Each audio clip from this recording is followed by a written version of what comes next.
Olá, alunos da turma 2001 do Colégio Geração 2000. Sou o professor Leandro Nascimento, professor de Física. Hoje vamos dar continuidade ao capítulo 15, onde falaremos um pouquinho do assunto de radiação térmica e a lei de Stefan-Boltzmann, ok? Nas aulas passadas, nós falamos um pouquinho de transmissão de calor. Nós falamos de dois tipos, né? Condução, quando as moléculas estão próximas umas das outras e vai uma afetando a outra e vai passando, vai conduzindo a energia térmica de calor pelo seu contato, ok? O segundo processo, nós falamos de convecção. Convecção ocorre em fluidos, né? Tanto líquido quanto gasoso. Demos o princípio do ar-condicionado, não é isso? Porque ele emite ar frio em cima, o ar frio desce, né? O quente sobe e vai fazendo essa convecção, essa transmissão de calor por esse sistema contínuo, ok? Agora vamos analisar um pouquinho. Esses dois casos que eu acabei de falar, de recordar com vocês, eles dependem de um meio material para se propagar. A condução, contato, molécula tal. A convecção depende do fluido. Tá bom. Mas o que ocorre quando nós nos aproximamos de uma fogueira acesa? Mesmo o ar não sendo bom condutor, nós percebemos que quanto mais próximos nós chegamos a essa fogueira, aumenta aquela intensidade de energia térmica, que às vezes até fica vermelho no nosso rosto. Não é isso? Isso ocorre pelo processo de irradiação térmica. Tá ok? Vamos passar aqui.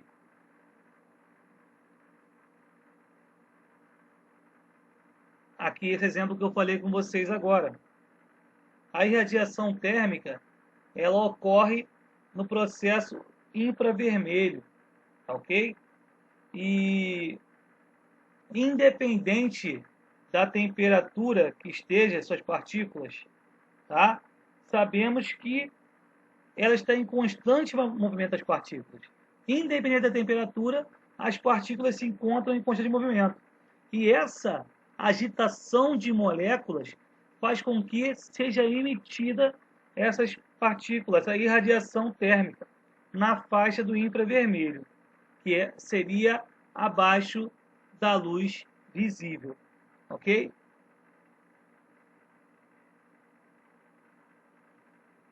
Podemos observar também esse processo no efeito estufa. No livro de vocês tem essa ilustração aí, e eu coloquei para comentarmos um pouquinho, tá bom? Efeito estufa.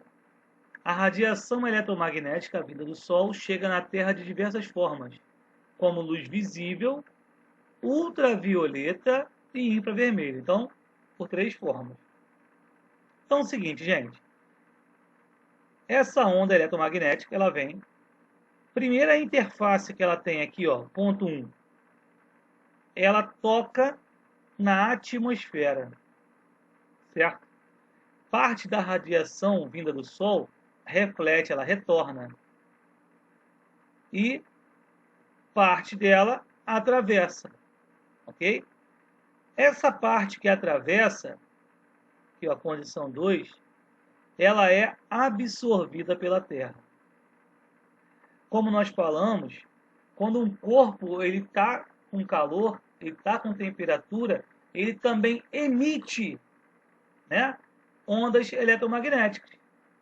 Então, sendo assim, a superfície aqui, ó, da Terra, ela está aquecida, logo ela também emite calor. Uma vez que ela emite calor, esse calor retorna lá na atmosfera, aqui o ponto 4, ó. Aí parte do que foi refletido pela Terra se dissipa para o espaço, se perde, e a outra parte retorna para a própria Terra. Tá ok? Continuando, a atmosfera terrestre exerce um papel análogo ao de uma estufa. O chamado efeito estufa é importante para a manutenção da vida no planeta. Então, gente, olha só. Essa camada atmosférica aqui, né, ela faz com que a temperatura aqui no nosso planeta seja não varie muito, senão ficaríamos impossibilitados de viver no nosso planeta. Tá ok? Passando. O aumento da temperatura em virtude da absorção de radiação, além do material do corpo, está associado à sua cor. Quanto mais escura, quer dizer, mais próxima, preto, por a cor do objeto, maior a absorção de calor ocorrerá. Quanto mais clara, mais próxima do branco, maior será a reflexão e menor a quantidade de calor absorvido. Em nosso dia a dia, podemos perceber essa diferença de absorção de calor quando usamos roupas escuras e claras em dias de sol intenso. Gente, isso acontece conosco no nosso cotidiano, né? Ao sairmos para a rua com blusas pretas, num dia de sol, a gente percebe um calor muito mais intenso do que quem está com uma blusa branca. Por quê? Por se tratar de um corpo negro, né? Ela tende a absorver a maior quantidade de calor. Já a branca, ela reflete, quer dizer, a onda eletromagnética, né, no efeito de energia térmica, bate e volta. Já no preto, não, ela bate e concentra. Tá ok? Uma aplicação do fenômeno da reflexão de radiação térmica é a utilização de superfícies espelhadas ou prateadas para fins práticos, como, por exemplo, o uso do papel alumínio em assadeiras que vão ao forno. Ele serve justamente para refletir a irradiação térmica que emana do alimento, diminuindo assim o tempo de cozimento. Isso, galera. Todo mundo já fez isso em casa. Se você não fez, com certeza seu papai, mamãe fez, vovó, que seja. Vai assar uma carne, alguma coisinha, e embala no papel laminado. Correto? Parte reflexiva para dentro. Porque o calor emitido pelo alimento, ele vai tocar nessa parte espelhada e vai retornar, né? Fazendo com que o calor seja mais intenso na região interna, acelerando o processo de cozimento. Vai diminuir assim o tempo que esse material, que esse corpo ficará exposto àquele calor. Tá ok? Lei de Stefan Boltzmann. Ao aquecer um pedaço de metal por alguns segundos, percebemos que ao aproximá-lo de nossas mãos, ele acaba irradiando calor. Podemos também deixá-lo por mais tempo no fogo, até que comece a ficar com a tonalidade avermelhada. Nesse caso, o pedaço de metal não estará apenas emitindo ondas eletromagnéticas na faixa do infravermelho, mas também na faixa do visível. Então, gente, vamos lá. Vamos separar essas informações. Coloquei calor no aço. Ao aproximarmos nossa mão, automaticamente nós vamos sentir o efeito da temperatura, porque ela vai estar emitindo ondas eletromagnéticas na faixa do infravermelho, que nós não conseguimos visualizar. Porém, ao aquecer, né, bastante aquele aço, aquele metal, ele se torna também avermelhado, quer dizer, ficou visível a faixa dele, tá bom? Quando o metal está frio, a temperatura ambiente, a luz que incide sobre ele é praticamente toda refletida. Quando aquecida, desse corpo não estará apenas refletindo a luz do ambiente na qual se encontra, mas também emitirá ondas eletromagnéticas por causa da agitação de moléculas, agitação térmica de suas partículas. Tomemos como exemplo um forno com carvão em brasa. Ao apontarmos uma lanterna acesa sobre a brasa, praticamente nenhuma luz é refletida. Toda a luz que emana no carvão em brasa se deve exclusivamente à energia térmica. Com esse exemplo, nos aproximamos do conceito de corpo negro. Tá ok? Aqui nós temos um exemplo, tá, de um aço, no processo de fundição, onde foi aquecido, né, até que passasse da faixa do infravermelho, tá bom? Entrou na faixa visível, ok? E aplicando o conceito de lei de Boltzmann, né? Ele diz que potência irradiada é igual à emissividade do material, que é uma constante, gente, que depende do material, multiplicado pela área da superfície radiante, multiplicado pela constante de Boltzmann, cujo valor corresponde a 5,6703 vezes 10 elevado a menos 8 watts por metro quadrado vezes Kelvin elevado a quarto, multiplicado por sua temperatura. Ok? Mais à frente, eu vou passar um exemplo mais detalhado para vocês com esse tipo de fórmula, tá bom? Vamos com calma. Então, nós analisamos essa equação através para podermos verificar a potência irradiada, né, proporcional ao corpo. Mas com isso nós temos que analisar a emissividade do material. Nós podemos analisar aqui, ó, nesse parágrafo onde diz: outro ponto importante na equação é a introdução da emissividade do material. Nem todos os materiais irradiam calor, como no caso de um corpo negro. Assim, a emissividade pode variar de 0 até 1, dependendo do corpo.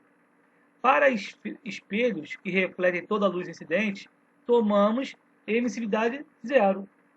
E para corpo negro, emissividade do material igual a 1. Então, observe, quanto mais próximo do corpo negro, mais potência ele vai ter. Correto? Quanto mais reflexivo ele for, né, menor será a potência.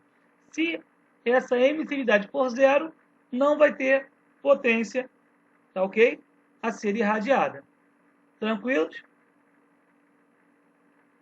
Nesse gráfico, ele mostra uma relação, né, entre a potência e o comprimento de onda, tá ok?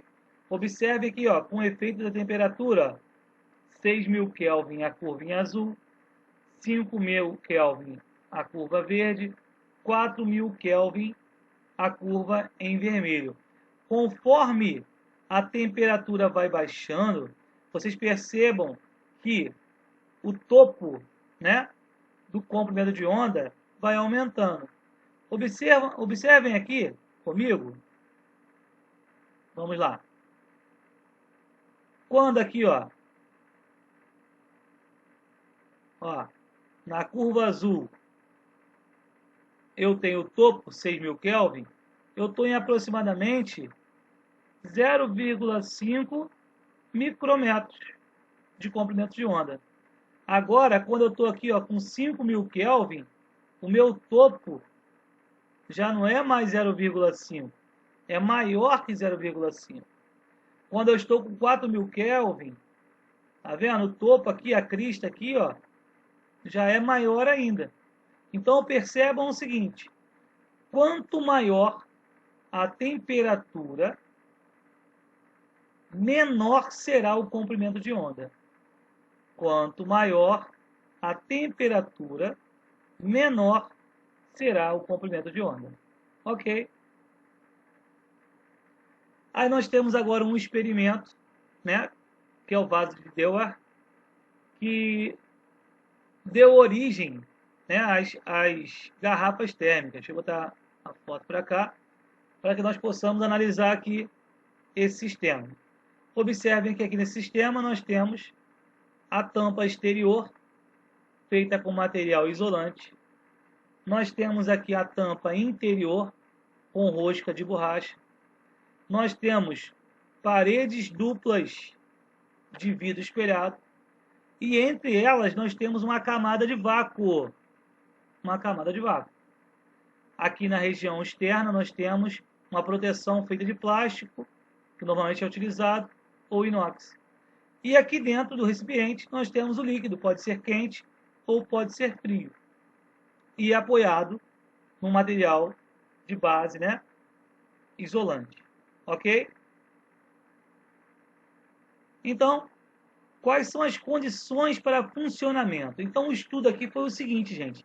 Fazer com que o líquido ele conserve o maior tempo possível a temperatura, ou quente ou fria. Tá ok? Então, vamos analisar aqui quais são as condições para cada item. Percebam que a tampa de borracha aqui, ó, ela tá bloqueando o processo de convecção. Por quê? Transmitido pelo movimento de massa de fluidos, líquidos e gases quentes e frios, para evitar essa troca de calor, a garrafa deve ficar hermeticamente fechada ou tomando-se por base a tampa com vedação de borracha. Gente, quando nós deixamos a garrafa térmica, a garrafa de café aberta, rapidamente o café fica frio, correto? Porque vai existir a convecção com o ar.